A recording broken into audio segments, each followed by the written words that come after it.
कैसे हैं आप सभी का स्वागत है इस वीडियो में। मेरा नाम है आरती चौधरी और मैं हूं आपकी प्यारी सी हिंदी की अध्यापिका। आज का हमारा टॉपिक होने वाला है अलंकार। ये टॉपिक आपके लिए बहुत ही महत्वपूर्ण है आपकी परीक्षा के लिए। तो चलिए करते हैं इसको स्टार्ट। इसके बारे में हम सब कुछ समझने वाले हैं कि इसके भेद क्या होते हैं, इसकी परिभाषा क्या होती है। तो आपको लास्ट तक बने रहना है। तो सबसे पहले हम चलते हैं कि आपको दिख रहा है कुछ गहना। तो जिस प्रकार स्त्री अपने आप को सजाती है, अपनी सजावट करती है, अपने आप को सुंदर दिखाती है, तो इसी प्रकार इनका भी प्रयोग होता है काव्य की शोभा बढ़ाने के लिए। अब मैम काव्य क्या होते हैं? काव्य होती है जो कविता आप पढ़ते हो, जो आप दोहे पढ़ते हो, जो आप चौपाइयाँ पढ़ते हो, तो उनमें जो प्रयोग होता है उनकी शोभा बढ़ाने के लिए, तो वो होता है काव्य, यानी कि वो होता है अलंकार। ठीक है ना? काव्य की शोभा बढ़ाने के लिए अलंकार का प्रयोग किया जाता है। तो मैम इसकी परिभाषा क्या होगी? तो इसकी परिभाषा की अगर हम बात करते हैं तो काव्य की शोभा बढ़ाने वाले जो तत्व होते हैं उनको अलंकार कहा जाता है। अगर हम बात करें कि मैम ये जो अलंकार है ये दो शब्दों से मिलकर बना हुआ है, अलम धन कार। यहाँ पर अलम का अर्थ ही होता है आभूषण, जिसे हम गहना भी बोल देते हैं। तो अगर हम इसके अर्थ की बात करें कि जिस प्रकार आभूषण मनुष्य के शरीर की सुंदरता बढ़ाते हैं, है ना? जब हम पहनते हैं, लड़कियां पहनती है, जब जाएगी कहीं शादी में तो मैचिंग की ज्वेलरी पहनेगी अपने आप को सुंदर दिखने के लिए।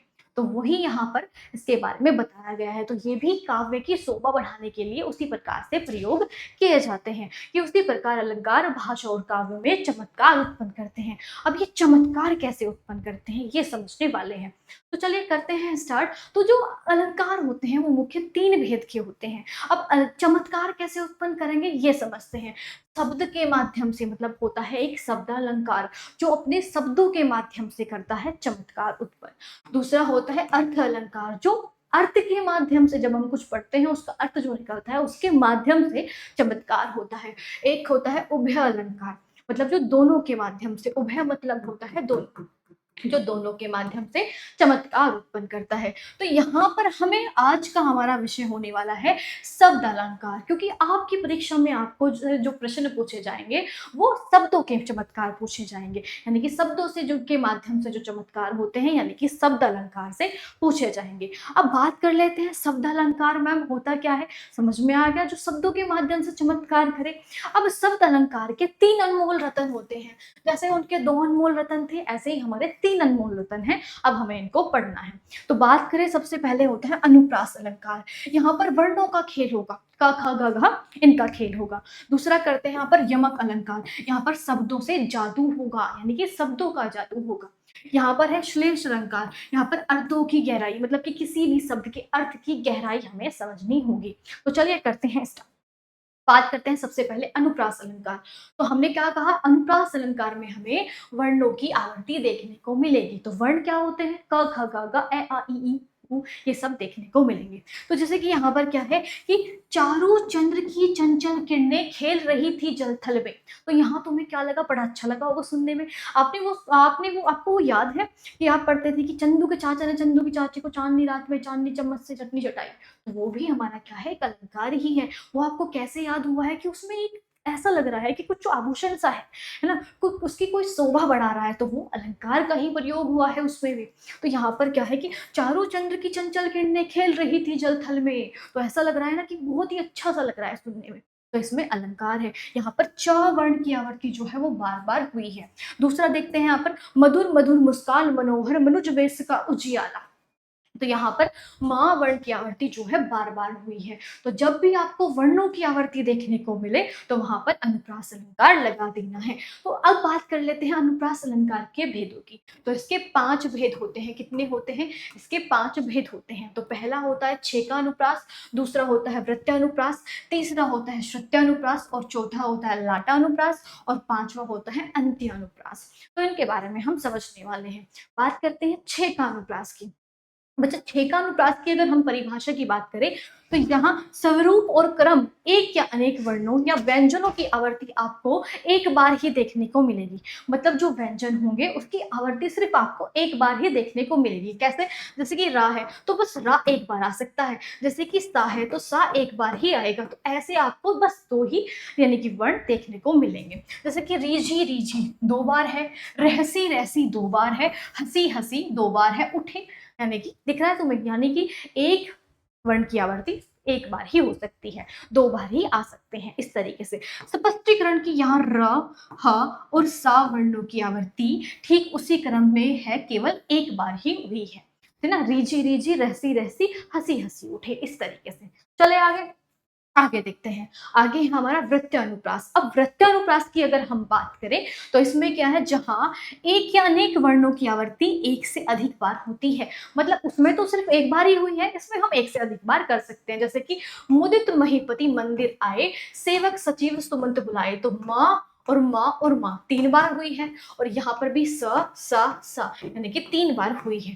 तो स्पष्टीकरण की अगर हम यहाँ पर इसकी बात करें, यहाँ म स वर्णों की आवर्ती एक से अधिक बार हुई है, यानी कि 3 बार हुई है। तो वहां क्या था, एक बार ही होगी, यहाँ पर एक से अधिक बार हो सकती है। तो दूसरे तीसरे पेज पर चलते हैं हम, श्रुत्यानुप्रास। तो यहाँ पर श्रुत्यानुप्रास की अगर बात करें, जब कानों को मधुर लगने वाली एक ही उच्चारण स्थान, जब कानों को मधुर लगने वाला एक ही उच्चारण स्थान, जैसे दंत्य, और दंत्य में कौन से आ जाते हैं, दंत्य व्यंजन होते हैं, त थ द ध न, ठीक है ना? अब देखो यहाँ पर, और तालव्य से बोले जाने वाले वर्णों की आवर्ती हो, तो जैसे कि यहाँ पर क्या है, तुलसीदास सीदती निसह दिन, देखी तुम्हारी निठुराई। तो यहाँ पर तुम्हें क्या दिख रहा है कि स्पष्टीकरण में ता, दा, उस्सा और ना, जैसे दंते वर्णों यानी कि दांत से बोले जाने जो वर्ण होते हैं, उनका प्रयोग एक साथ हुआ है। तो जब भी आपको श्रुत्य अनुप्रास लगे तो मधुर लगेगा सुनने में, और क्या होगा, दंत्य वर्ण का प्रयोग होगा। चले आगे, आगे देखते हैं। चौथा जो हमारा है लाटानुप्रास। तो देखो यहाँ पर एक बार पढ़ो, पूत कपूत क्यों धन संचय। कपूत मतलब बुरा पुत्र, सबको पता है। पूत सपूत क्यों धन संचय, सपूत मतलब अच्छा पुत्र यानी कि योग्य पुत्र। तो यहाँ पर ये होगा कि आपको 2 पंक्तियां, जो 2 लाइन होगी वो देखने को तो एक जैसी मिलेगी, जो 2 काव्य होंगे वो देखने को, काव्य खंड होंगे वो देखने को तो एक जैसे मिलेंगे, पर उसमें कुछ शब्द जो है वो भिन्न भिन्न होंगे, और जिससे उसका पूरा भाव या अर्थ ही बदल जाएगा। जैसे कि यहाँ पर लिखा है, जहाँ पूरा शब्द या वाक्य खंड बार बार दोहराया जाए, लेकिन अन्वय करने पर तात्पर्य अलग निकले। जैसे कि स्पष्टीकरण इनका निकालते हैं, शब्दों की आवर्ती समान है, बिल्कुल समान है, लेकिन कपूत और सपूत के कारण पूरी पंक्ति का भावार्थ ही बदल गया है, इस तरीके से, ठीक है ना? तो चले अब इसके चलते हैं 5वें पर, अंत्य अनुप्रास। तो यहाँ पर बच्चा आपको तुकबंदी देखने को मिलेगी लास्ट में। जैसे आपने राइमिंग पढ़ी थी ना, जैसे कि राग साग भाग माग, इस तरीके से लास्ट में जो है आपको एक जैसे से शब्द देखने को मिलेंगे, मिलते जुलते। तो जैसे कि जय हनुमान ज्ञान गुण सागर, जय कपिस्तिहु लोक उजागर। तो यहाँ पर सागर और उजागर लग रहा है ना एक जैसा सा, तो राइमिंग बैठ रही है। जब छंद या कविता की प्रत्येक पंक्ति के अंत में समान वर्ण या तुक मिलती है, जैसे कि यहाँ पर क्या है, सागर और उजागर की स्पष्टी तुकबंदी है। तो यहाँ पर क्या है, आपको तुकबंदी देखने को मिलेगी। तो हमारा अनुप्रास अलंकार होता है पूरा। बात करते हैं दूसरे अलंकार पर। कुछ इसके पहले उदाहरण देख लेते हैं, जैसे कि चारों चंद की चंचल किरणें खेल रही थी जल थल में, चावण की आवर्ती हुई है। बात कर लेते हैं दूसरे की, मुदित महीपति माँ वर्ण की हुई है, सेवक सचिव सुमंत सावर्ण की हुई है, तन्नी तनुजा तट तमाल तरवर बहु छाए, तो ता वर्ण की आवर्ती इसमें हुई है बार बार। रघुपति राघव राजा राम, तो रावण की आवर्ती इसमें बार बार हुई है। बरसत बारिद बूंद, तो बूंद यानी कि बा वर्ण की आवर्ती इसमें बार बार हुई है। चले आगे, अब चलते हैं किस पे, यमक अलंकार पे। तो यमक अलंकार की अगर हम बात करें, देखो यहाँ पर बच्चा क्या होगा कि एक जैसा शब्द कई बार आएगा, और मतलब कि 2 या 2 से अधिक बार आ सकता है, और जब जितनी बार भी आएगा उसका अर्थ जो है अलग होगा शब्द। समझ रहे हो बात को? जैसे कि अनेकार्थी शब्द आपने पढ़ा है कि एक शब्द के कई अर्थ हो सकते हैं, पर वो शब्द जो है 2 बार दोहराया जाएगा। जैसे कि यहाँ पर क्या है, शब्दों का दोहराव, अर्थ का बदलाव। शब्द तो दोहराया जाएगा पर अर्थ भी बदलेगा उसके साथ। जैसे कि जहाँ एक ही शब्द का प्रयोग एक से अधिक बार हो और हर बार उसका अर्थ अलग हो, हर बार उसका अर्थ अलग होगा। जैसे कि यहाँ पर क्या है, कनक कनकते सोगुनी मादकता अधिकाई। यहाँ पर क्या दिख रहा है आपको कि कनक कनकते सोगुनी मादकता अधिकाए, वह खाए बोराए नर या पावे बोराए। मतलब कि जो धतूरा होता है, धतूरे से भी ज्यादा नशा सोने का मिल जाना होता है। जैसे कि सोना मिल गया तो पागल हो जाएगा इंसान, वही यहाँ पर बताया जा रहा है कि यहाँ पर एक कनक का अर्थ तो है यहाँ पर सोना, और एक कनक का अर्थ है यहाँ पर सोना, और एक का है धतूरा, भांग जिसे बोलती हूँ, नशा। ठीक है ना, इसमें भी इतना नशा नहीं है जितना इस सोने में नशा है। तो ये दिखाया जा रहा है। दूसरा अगर हम यहाँ पर उदाहरण दें कि काली घटा का घमंड घटा, तो काली घटा यानी कि काले बादल और घमंड घटा यानी कि उसका कर्म होना। ये भी यमक अलंकार का ही उदाहरण है।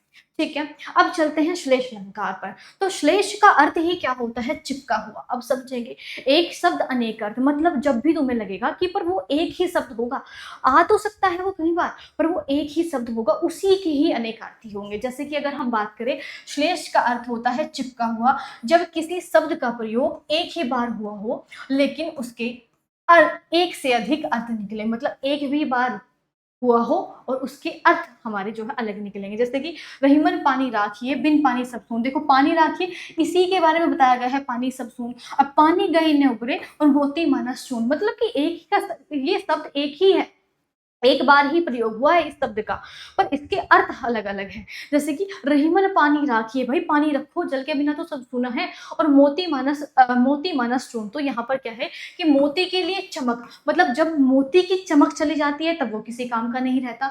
मानस मानस के लिए सम्मान, जब मानस की इज्जत या सम्मान चले जाए तब वो किसी काम का नहीं रहता।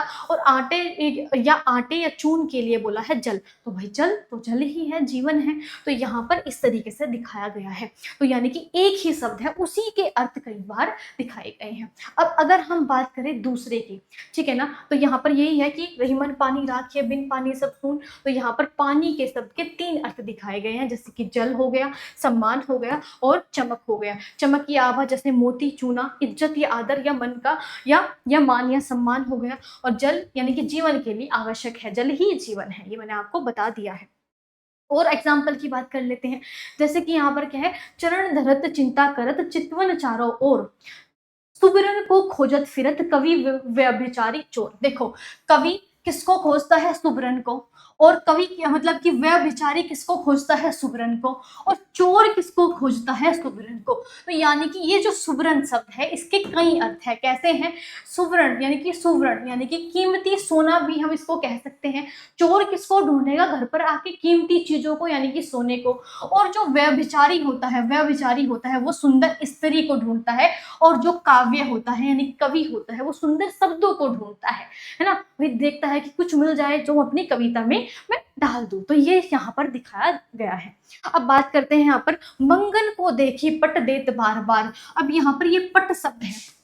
अब हमने अनेकार्थी में पढ़ा है, पट का अर्थ क्या होता है? वस्त्र भी हो सकता है। पट का अर्थ जो है भूमि का टुकड़ा भी हो सकता है ना, जो जमीन का अधिकार देना होता है जिसे बोलते हैं। तो यहाँ पर ये दिखाई दिया है कि एक ही शब्द के कई अर्थ हो सकते हैं। जैसे कि सुबरन के कई हैं कि सोना भी हो सकता है, सुंदर स्त्री भी हो सकती है, और हमारे क्या है, श्रेष्ठ वचन भी हो सकते हैं। इस प्रकार से, ठीक है, इस प्रकार से दिखाई दिया है। अब इनमें तीनों में अंतर देख लेते हैं एक बार, क्या होगा। जैसे कि अलंकार हमने पढ़ा है, तो यहाँ पर आवर्ती देख लेते हैं कैसी होगी और इनका अर्थ क्या होगा। तो अनुप्रास अलंकार में वर्णों का खेल होगा, वर्ण यानी कि वर्ण का चमत्कार होगा। तो वर्ण बार बार आते हैं और समान रहता है। भाई चारों चंद्र की चंचल किरणें खेल रही थी जल थल में, तो इसका अर्थ जो है वो समान रहेगा। यमक अलंकार में तो जो है बार बार शब्द बार बार आते हैं, काले घटा का घमंड घटा, हर बार अर्थ अलग होगा। बात कर लेते हैं श्लेष का।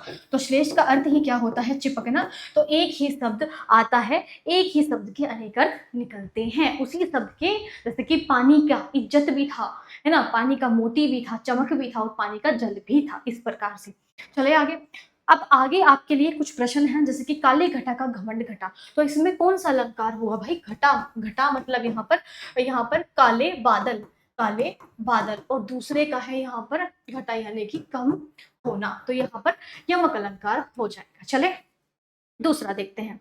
तो दूसरा अगर हम बात करें, दूसरा है हमारा रहीमन पानी राखिए बिन पानी सब सून, पानी गए न उबरे मोती मानस चून। तो इसका आपको होमवर्क में बताना है कमेंट बॉक्स में, ठीक है ना। ये आज का हमारा लास्ट क्वेश्चन था।